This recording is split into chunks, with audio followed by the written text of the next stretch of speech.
Hello again. This is my carport. It hasn't been used to store a car for many years, but I've got a car coming. Quite a fun little thing I think you might like, and I may or may not have shown it by now. Anyway, I need to get this place ready. A couple of improvements. So I'm going to put an extra light panel in above my head.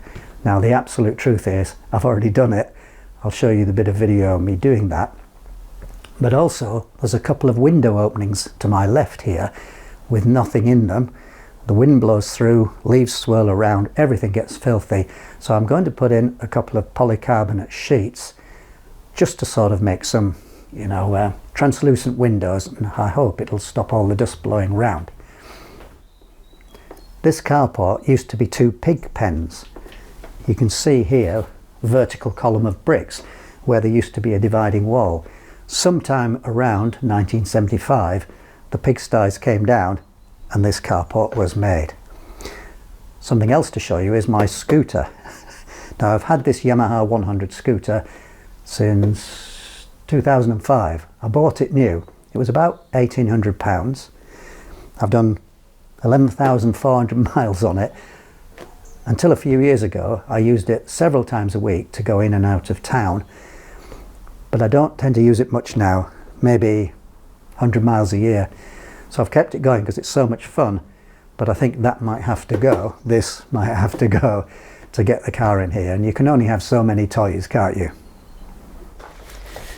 How do I know this work was done in 1975?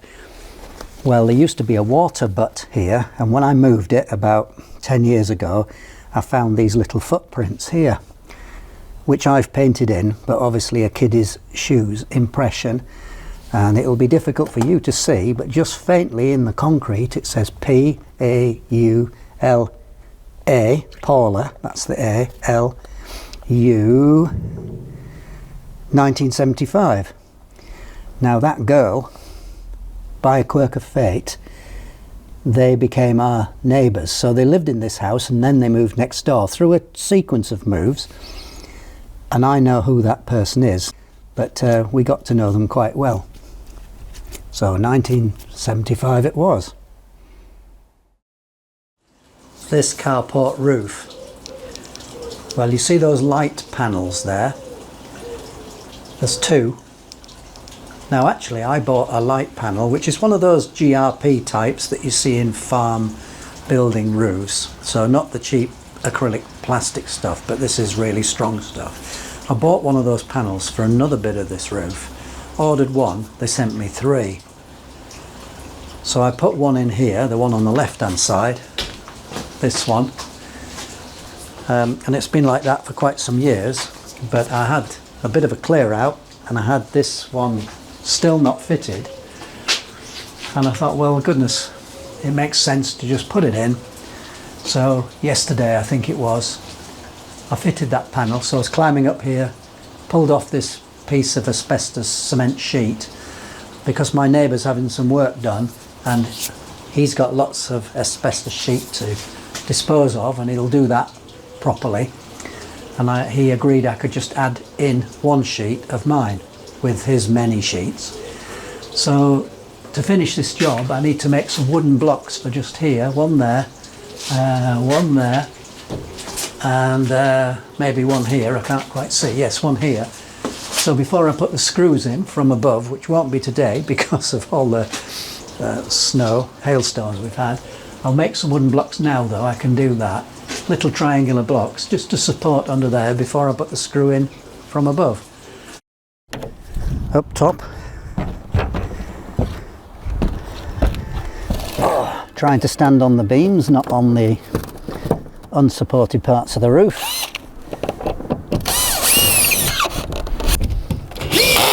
Oh, for goodness sake, the wood must be very dry. That one. Concentrate. That's it.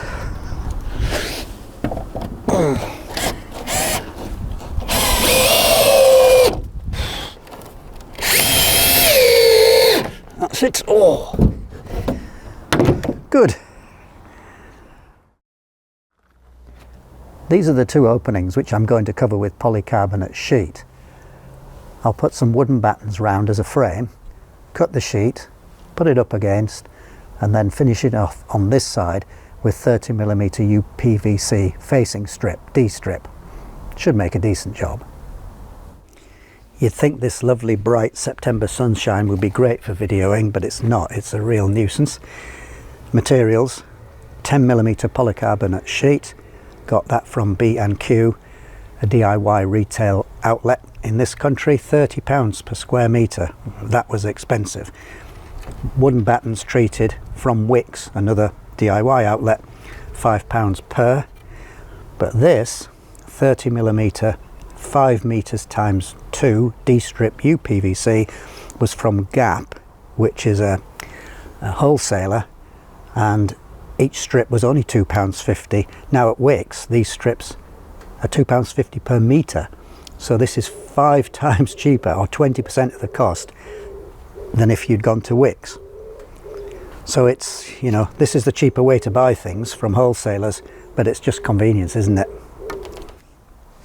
So running across the top we've got this old wooden beam which is very flea bitten, and then somebody's come along and put in a concrete lintel and put this pillar in.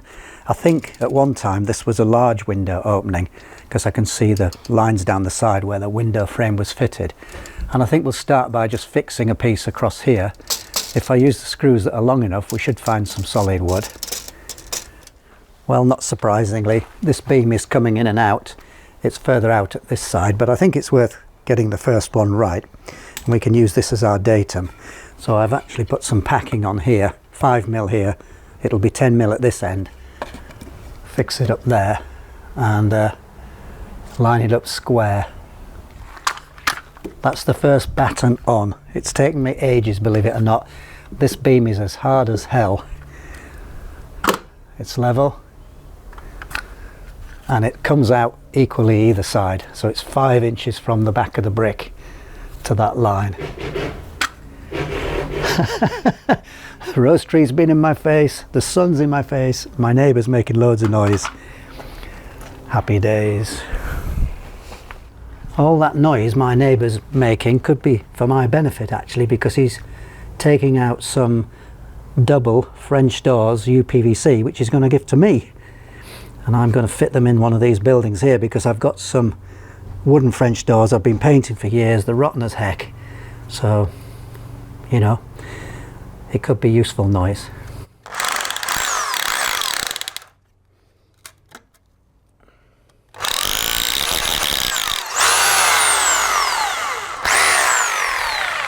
Just marking that through. I've already pre-drilled a 4mm hole in the wood, you see, so I'm just going to use this to mark through onto the brick. You know, if you put anything down on this floor you can say goodbye to it. I've lost a chisel somewhere.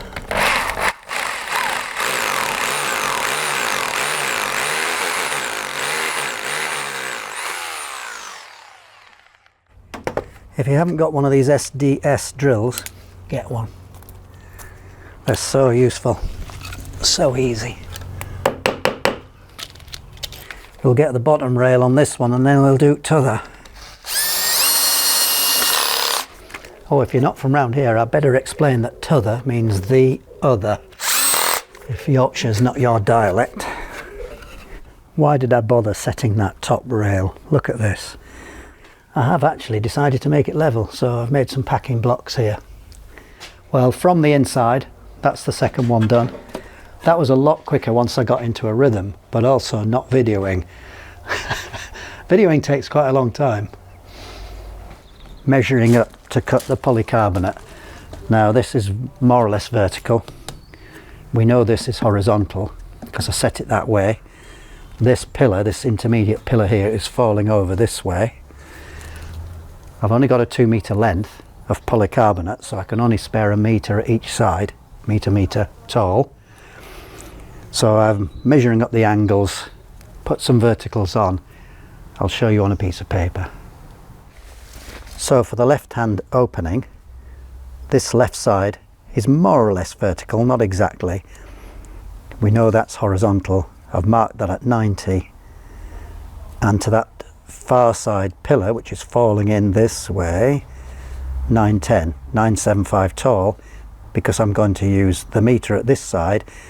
This lower sill is sloped like that, so this is why we'll have the meter there. We'll angle that off, angle that way. That should do it on the other side. So here, the pillar's falling this way, 790, that's pretty vertical there, that's my 90, but the sill's falling again this way. Now I tend to mix measurement systems according to where the nearest mark is on the tape measure. So all these are in millimeters, but that's in inches because that's just where it fell on the tape. This protective cover is pretty convenient to draw on. I can just use a black Sharpie like that. This top edge has been mashed up, so I think that'll be my top edge. I want the line where it meets the sill to be clean. And I'm just going to put, I think, clear silicone sealant on that. If I tried to put the UPVC white strip on that, I think you just see that the sill's sloping down so much. But the three other sides, I think I will just use the UPVC strip. 1 meter.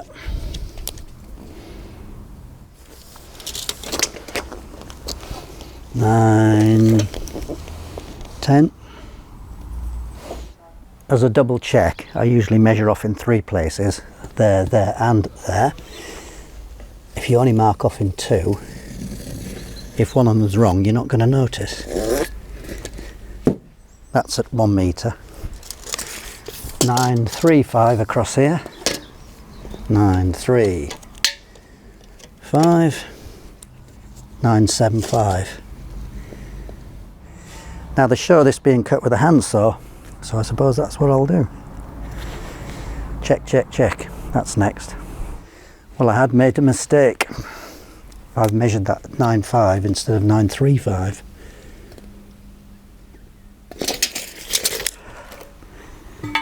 Hopefully mistake avoided.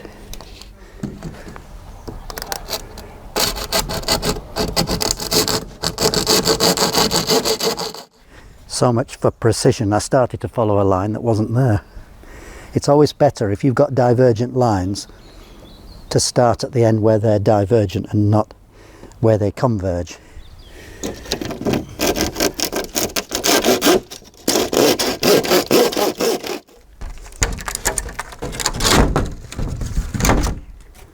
It fits. Any gaps remaining I can cover with the strip. And this is close enough, given that this is up and down everywhere along this sill. That's good enough. On this second one I thought, oh no, it doesn't fit. I'd got it the wrong way up.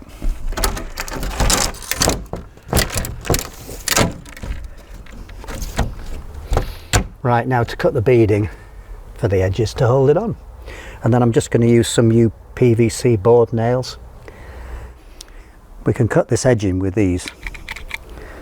790 there.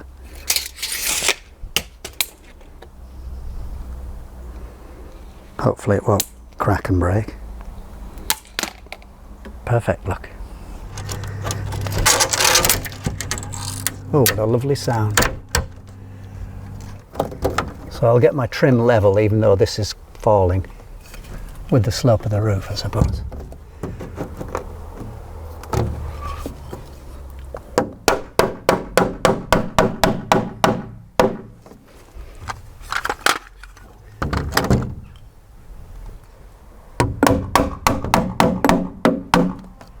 And there.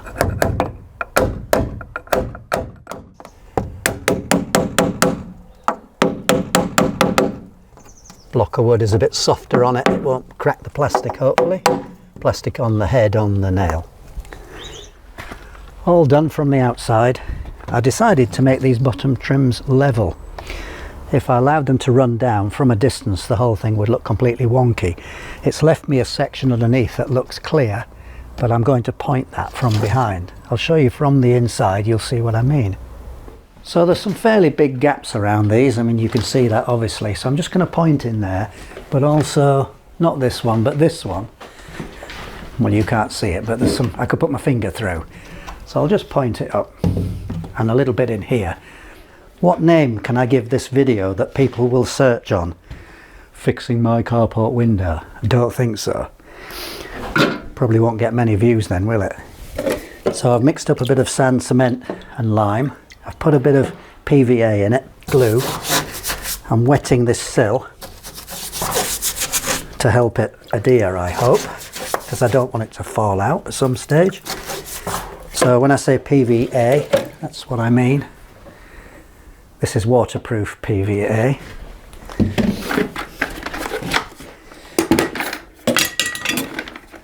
Now, don't watch me do this because I'm not very good.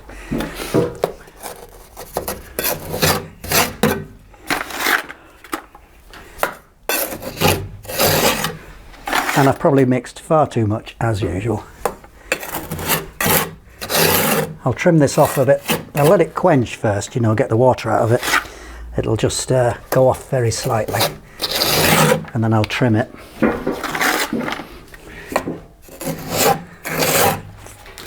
From what little I know about this sort of thing, the trick is to press it home.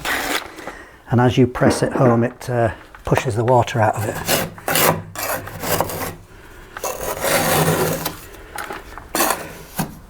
Looks bad now, but it'll be okay when I've done, I think.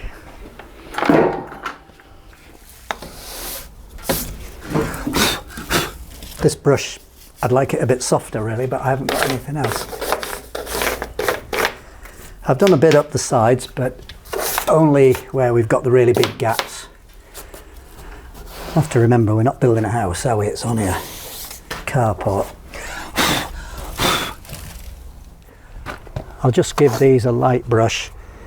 I don't want to scratch them. Get the worst off, and then when it's all properly dry, I'll go around it and just polish it up a bit. Clean it is what I mean. And then if I've any gaps left, I'll go around with some white silicone sealant. Not along the bottom though. I'm going to leave that open, so if any moisture gets in these, it can just run straight out of the bottom. Right, well, hope you found that useful. Thanks for watching.